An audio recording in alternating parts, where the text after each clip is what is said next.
सभी बच्चों को नमस्कार। तो बच्चों, मैं आशा करता हूँ कि आप सब अच्छे होंगे और अच्छे से पढ़ाई कर रहे होंगे।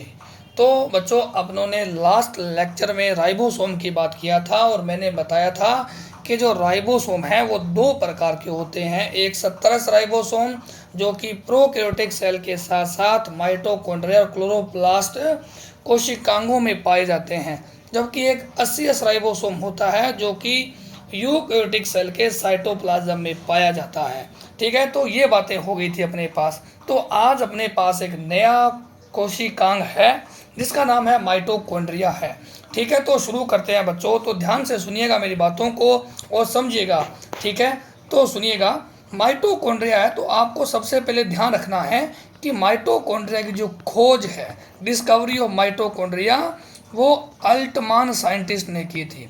किसने किया बच्चों? अल्टमान साइंटिस्ट ने खोज किया था। ठीक है, जबकि इसका जो नाम है, जो अपने आज बोल रहे हैं माइटोकॉन्ड्रिया, वो नाम सी बेंडा ने दिया था। ये जो माइटोकॉन्ड्रिया नाम है ये सी बेंडा के द्वारा दिया गया था।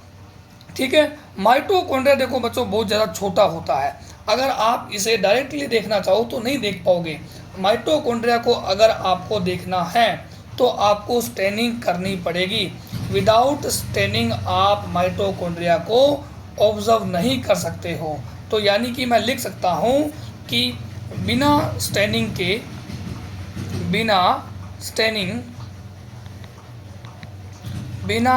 के माइटोकॉन्ड्रिया को आसानी से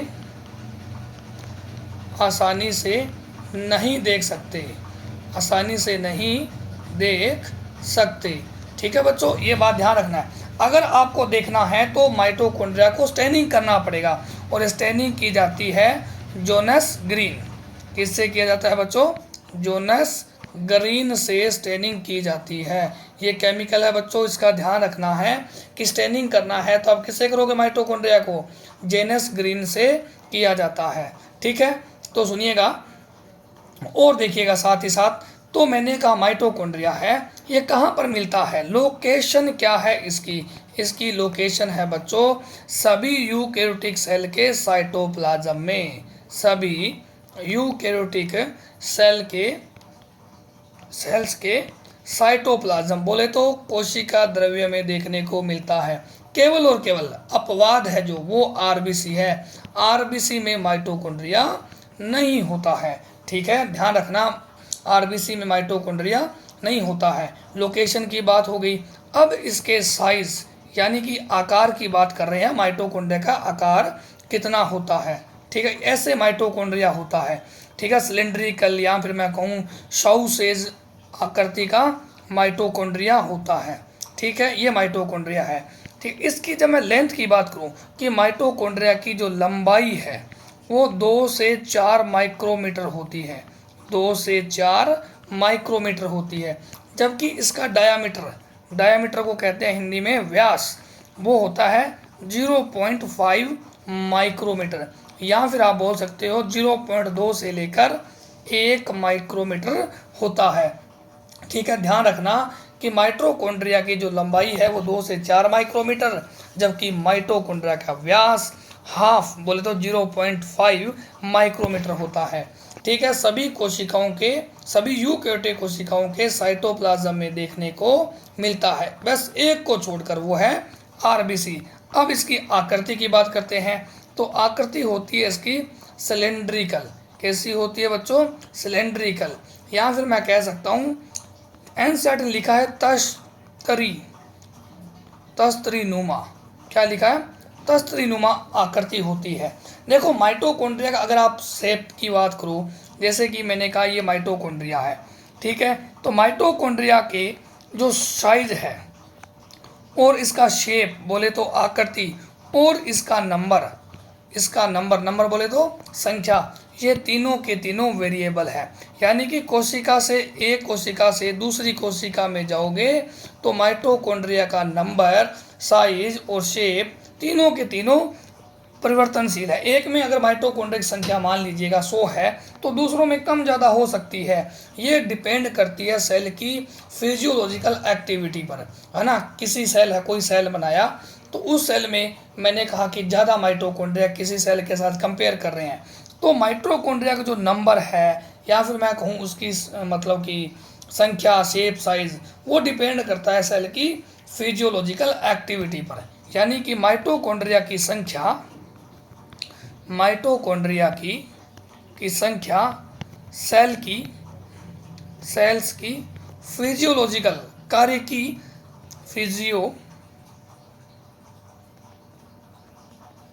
फिजियोलॉजिकल सक्रियता, कार्य की सक्रियता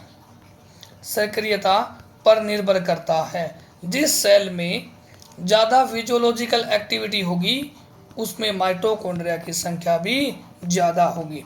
इस बात को ध्यान रखना बच्चों, बड़ा ही इंपॉर्टेंट बात है कि माइटोकॉन्ड्रिया का जो नंबर है वो सेल की फिजियोलॉजिकल एक्टिविटी पर निर्भर करता है।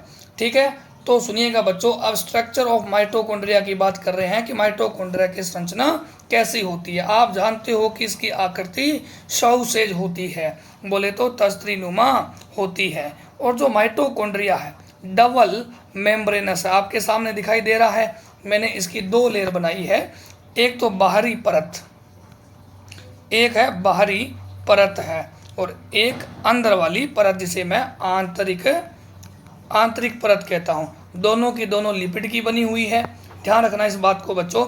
जो बाहरी परत है, ये कौन सी परत है बच्चों? बाहरी परत। इस परत पर क्या पाए जाते हैं? पोरिन्स पाए जाते हैं, छिद्र पाए जाते हैं, जिन्हें पोरिन्स कहते हैं। ये माइटोकॉन्ड्रिया के साथ साथ बैक्टीरिया पर भी होते हैं। ये पोरिन्स छिद्र है, जिनसे क्या होगा कि ये माइटोकॉन्ड्रिया है। माइटोकॉन्ड्रिया सेल के साइटोप्लाज्म में देखने को मिलता है। ठीक है, तो ये कहाँ पे अपने पास सेल के साइटोप्लाज्म में है। तो कोई भी चीज़ अंदर आना चाहेगी तो वो इन छिद्रों से अंदर बाहर हो जाएगी।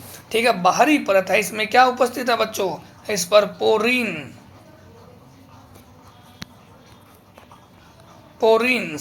पोर प्रेजेंट है। ठीक है, और क्या उपस्थित है? ये क्या कर रहा है? ये क्या बना रहा है? बैरियर बनाता है। देखो, ये बाहरी परत ही तो माइटोकॉन्ड्रिया को साइटोप्लाज्म से अलग करती है। अब देखो, ये आंतरिक परत की बात करते हैं। ये आंतरिक परत है वो एंजाइम से रिच है। एंजाइम टर्म कोहने ने दिया था, एंजाइम से भरपूर है। किससे भरपूर है बच्चों? एंजाइम से भरपूर है, क्योंकि आंतरिक परत पर चलता है क्रेब्स, यानी कि मैं कहूँगा ईटीएस, है ना। ईटीएस क्रेब का तो एक ही साइकिल चलती है, ठीक है ना, एक ही रिएक्शन होती है। आंतरिक परत पर चलता है ईटीएस। क्या चलता है? ETS, electron transport system mitochondria की आंतरिक झिल्ली पर चलता है। ठीक है, ये जो फोल्ड दिखाई दे रहे हैं इन्हें कहते हैं क्रिस्टी। ये क्या है? क्रिस्टी है। ये आंतरिक मेम्ब्रेन की पृष्ठीय क्षेत्रफल को बढ़ाता है, पृष्ठीय क्षेत्रफल को इंक्रीज करता है ना। ये क्रिस्टी है inner folding of inner membrane. ठीक है ना, तो ये पृष्ठीय क्षेत्रफल को बढ़ा देते हैं। ये अंदर वाली लेयर, ये बाहरी लेयर, इन दोनों के बीच को स्पेस को इंटर मेम्ब्रेन स्पेस कहते हैं। इंटर मेम्ब्रेन स्पेस कहते हैं, यानी कि दो मेम्ब्रेन के बीच का स्पेस इंटर मेम्ब्रेन स्पेस कहलाता है। ठीक है, जिसमें एटीपी सिंथेसिस होती है। क्या होता है बच्चों? एटीपी सिंथेसिस होती है। अब कैसे होती है? क्योंकि यहाँ पे होता है ऑक्सीडेटिव फॉस्फोराइलेशन। ऑक्सीडेटिव फॉस्फोराइलेशन क्या होता है बच्चों? ऑक्सीडेटिव फास्फोराइलेशन होता है। ठीक है, ये बातें आपको अच्छे से समझ में आएगी प्लांट फिजियो में। जब अपने रेस्पिरेशन इन प्लांट पढ़ेंगे तब ये बातें समझ में आएगी। ऑक्सीडेटिव फास्फोराइलेशन क्या है, एटीपी कैसे बनती है, ये उस चैप्टर की बातें हैं रेस्पिरेशन की। ठीक है, अब जो माइटोकॉन्ड्रिया के अंदर फ्लूइड भरा रहता है उसे मैट्रिक्स कहते हैं। अब बात करते हैं कि मैट्रिक्स कैसा है। मैट्रिक्स की बातें करते हैं तो ये देखो बच्चों, ये सघन होता है। ठीक है, इस मैट्रिक्स में डीएनए पाया जाता है ना। डीएनए कैसा है?